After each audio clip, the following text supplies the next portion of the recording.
This story begins in a quiet, American suburban town, where everything looked normal on the outside, until one day, I discovered something unbelievable. An entire neighborhood, 96 newly built homes, had been constructed on land that legally belonged to me. Not leased, not borrowed, not negotiated. My land, my property, my inheritance, and I had no idea any of this was happening. It all started when I received a letter from the local Homeowners Association, demanding that I remove unauthorized structures from what they claimed was HOA, a controlled land. At first, I thought it was a mistake. Maybe a mail mix-up. But when I went to the HOA office to clear things up, the reaction I got told me everything. They thought they owned the land, and they believed I was trespassing on my own property. I walked through the newly built neighborhood that evening, shocked.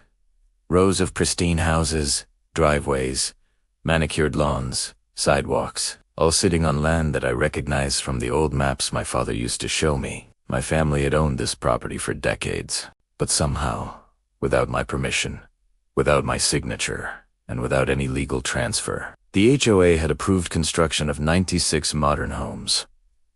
I tried contacting the HOA board. No one wanted to talk. Their president refused to meet. Their lawyers sent threatening letters, and their board members treated me like I was the one causing trouble. The message was clear.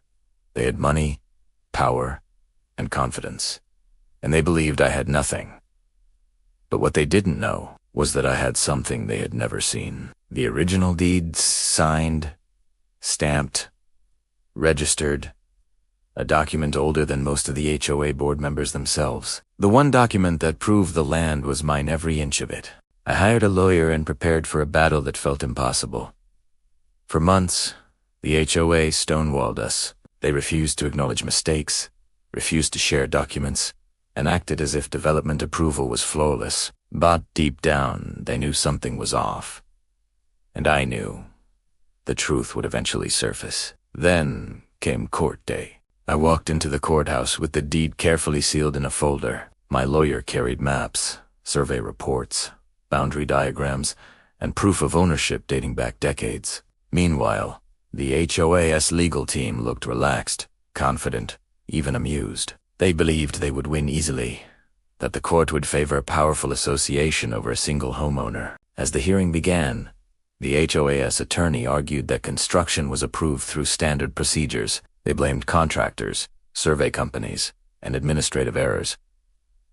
According to them, the land confusion was a simple misunderstanding. But as they talked, it became obvious. They had no real proof of ownership. Just assumptions and arrogance. Then, it was our turn. My lawyer stood up, calm and steady. The courtroom grew quiet. "Your Honor," he said, "everything the HOA is claiming collapses with one document." He opened the folder and placed the original deed on the judge's desk. The room froze. The judge leaned forward. The HOA attorneys exchanged nervous glances, and my lawyer began explaining every detail. The signatures, the boundary lines, the dates, the sealed county records. The evidence was undeniable. We then presented side-by-side comparisons, the old land maps, the modern survey charts, and the blueprint of the 96 homes built on top of my property. Each image made the HOA's argument fall apart even further. The judge asked the HOA attorney a simple question. Did the association ever verify ownership before approving construction? The attorney hesitated, then said the one thing that destroyed their entire defense. "We assumed it was already verified." The judge closed the file, looked at the board members, and shook her head in disbelief. The HOA had greenlit a massive development worth millions of dollars, without confirming who actually owned the land. The tension in the courtroom was thick. HOA board members whispered among themselves. One looked like he might faint. Another tapped his fingers nervously. Their confidence had disappeared completely. Finally, the judge spoke. "What has happened here is not a misunderstanding. It is negligence. Serious negligence. And the consequences will be significant in that moment." The HOA realized the truth. Not only had they illegally approved construction, not only had they threatened the real landowner, but they were now facing the possibility of losing everything: money, credibility, control, and the entire neighborhood built on stolen land. As the judge prepared to issue the ruling, the HOA sat in stunned silence. For the first time, they understood the magnitude of their mistake. And I sat there quietly, knowing one simple fact.